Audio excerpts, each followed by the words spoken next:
दोस्तों नमस्कार। आज हम बात करेंगे महिलाओं में पाए जाने वाले सभी प्रमुख हार्मोन्स और उनके कार्य और संतुलन होने वाली समस्याएं। अगर हार्मोन्स में असंतुलन आती है तो उसमें क्या समस्या पैदा हो सकती है, साइन एंड सिम्टम्स और उनकी उपयुक्त होम्योपैथिक दवाइयों की विस्तृत जानकारी के बारे में हम एक विवेचना करेंगे। महिला हार्मोन्स और उनकी समस्याएं, लक्षण और होम्योपैथिक उपचार। पहले जो हार्मोन है वो है एस्ट्रोजन। एस्ट्रोजन का कार्य जो है वो महिलाओं में शारीरिक लक्षणों का विकास, मासिक धर्म नियंत्रण, असंतुलन होने पर, इम्बैलेंस होने पर, एस्ट्रोजन का इम्बैलेंस होने पर क्या हो सकता है? अनियमित पीरियड्स, मूड स्विंग, गर्मी के झोंके, हॉट फ्लैशेस, योनि में सूखापन, मोटापा, जांघ और कूल्हे में ये समस्याएं पैदा हो सकती हैं। इसके लिए होम्योपैथिक दवाइयाँ क्या हैं? सिपिया, चिड़चिड़ापन, भावनात्मक दूरी, योनि में सूखापन, नीचे खिंचाव जैसा दर्द महसूस होना।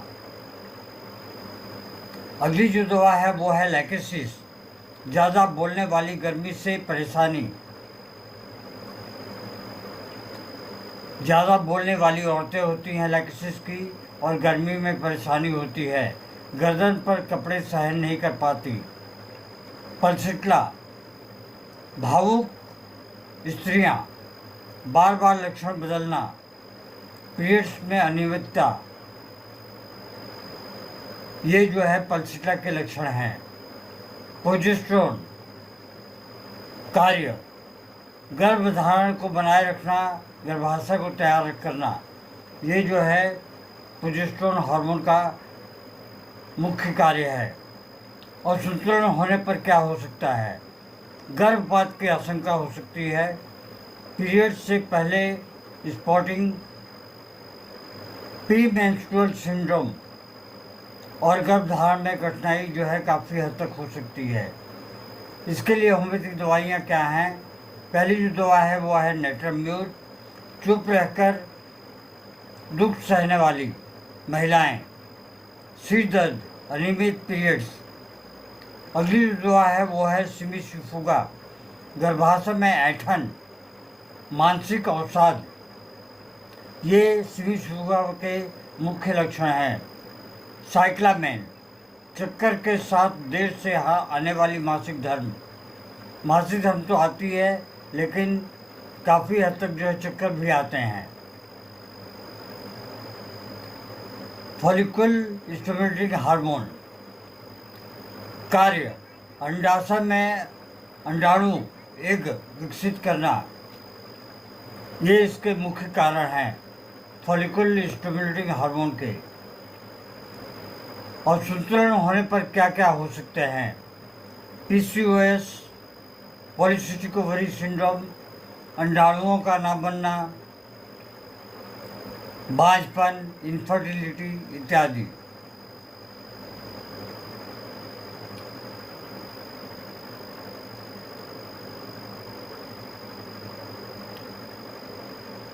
आइए हम देखते हैं कि अब इसकी दवाइयाँ क्या क्या हैं। तो इसमें जो दवा है वो सर्वप्रथम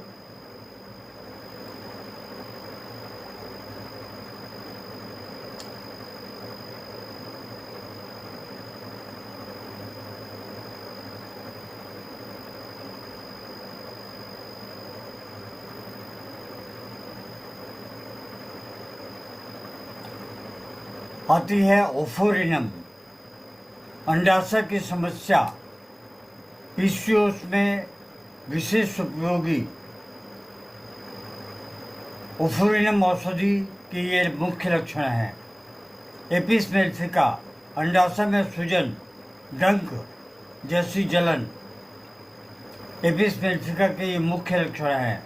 कैलकुलेट काब, मोटापे के साथ में पीसीओएस, पसीना ज़्यादा आता है और ठंड जो है लगती है। आगे चलते हैं, देखते हैं लुटेराइजिंग हार्मोन। लुटेराइजिंग हार्मोन की कार्य क्या है? ओव्यूलेशन, अंडा निकलना या करवाना या बनाना। लुटेराइजिंग हार्मोन के असंतुलन होने पर क्या हो सकता है? अनियमित ओव्यूलेशन, बांझपन, पीसीओएस, ये समस्या पैदा हो सकती है। होम्योपैथिक दवाइयाँ क्या हैं इसमें? फॉलिकुलिनम एस्ट्रोजन असंतुलन ठीक करता है, ओव्यूलेशन को नियंत्रित करता है एवं नियमित करता है। मेडोरिनम पुराने केस इतिहास में सफ़ेद पानी या दबाने से समस्या, ये इसके जो है मुख्य लक्षण हैं।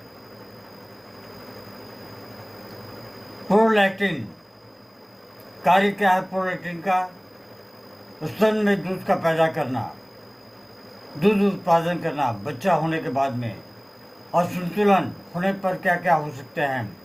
अनियमित मासिक धर्म हो सकता है, गर्भधारण में कठिनाई हो सकती है, गर्भावस्था के बिना भी दूध निकलता है।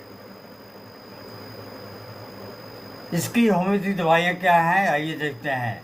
लैक्टेनाइनम, स्तनों में दर्द, एक बार दाएं फिर बाएं, ये इसके लैक्टेनाइनम के मुख्य लक्षण हैं। रुस्टिलैगो, दूध स्राव और गर्भाशय में दर्द, ये इसके मुख्य लक्षण हैं। एग्नस कास्टस, यौन इच्छा की कमी, अनियमित या गायब पीरियड्स, ये इसके एग्नस कास्टस के मुख्य लक्षण हैं। टेस्टोस्टेरोन, महिलाओं में थोड़ी मात्रा में, लेकिन टेस्टोस्टेरोन भी होता है। और असंतुलन होने पर क्या हो सकता है? अगर अधिक मात्रा में हो, चेहरे पर बाल, हर्सुटिज्म, मुहासे, आवाज़ भारी आना, सिर के बाल झड़ना, पुरुषों जैसे गंजापन आ जाना, ये इसके मुख्य लक्षण हैं। आइए हम देखते हैं इसमें होम्योपैथिक दवाइयाँ कौन कौन सी हैं। थूजा, तैलीय त्वचा, ओवरी की गांठ, मुहासे, थूजा के मुख्य लक्षण हैं। ओलियम जेकोरिस, चेहरे पर बाल, पतलापन और कमजोरी, ओलियम जेकोरिस के मुख्य लक्षण हैं। सबाइना, भारी रक्तस्राव, गर्भाशय में दर्द और पीसीओएस की समस्याएं, ये इसकी होम्योपैथिक दवाइयाँ हैं। आइए आगे चलते हैं, देखते हैं ऑक्सीटोसिन, इसके कार्य क्या हैं। ऑक्सीटोसिन हार्मोन की कार्य जो है प्रसव में सहायक होती है, भावनात्मक जुड़ाव होता है, कमी होने पर क्या क्या हो सकता है? पोस्टमार्टम डिप्रेशन, प्रसव के बाद में अवसाद, माँ और बच्चे में कम जुड़ाव, ये हो सकता है। उसमें यौन संबंध में कमी आ सकती है। दवाइयाँ क्या क्या हैं? पहली जो दवा है वो है पल्सिट्ला, भावुक, सहानुभूति चाहने वाली।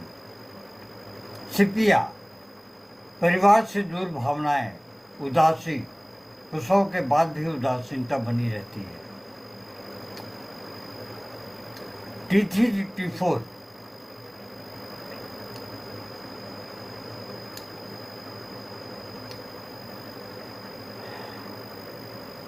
इसके कार्य क्या हैं?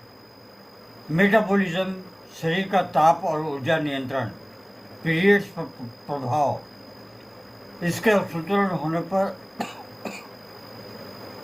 क्या क्या हो सकते हैं? हाइपोथायरॉयडिज्म, थकान, वजन का बढ़ना। हाइपोथायरॉयडिज्म के साथ में हो सकता है कि हाइपरथायरॉयडिज्म भी हो, वजन का घटना, घबराहट, और नींद की कमी काफ़ी ज़्यादा होती है। दवाइयाँ क्या क्या हैं? कैलकुलेट काब, मोटापा, पसीना, डर और थकान होने पर कैलकुलेट काब औषधि 30 की पोटेंसी मिले, लोअर की पोटेंसी से शुरू करें। अगर कम नहीं होता तो दवा ना बदलें, पोटेंसी को बढ़ा दें। थायरॉयडिज्म, थायराइड की कमी से संबंधित सभी लक्षणों में। आयोडम, भूख अधिक, वजन कम, गर्मी अधिक लगना, ये इसके मुख्य लक्षण हैं। दोस्तों, आज ये एक पहल थी महिलाओं के हार्मोन्स के विवरण के बारे में। आशा है आप इसे पसंद करेंगे और लाइक, शेयर और सब्सक्राइब अवश्य करें। धन्यवाद। Long live homeopathy, long live animal.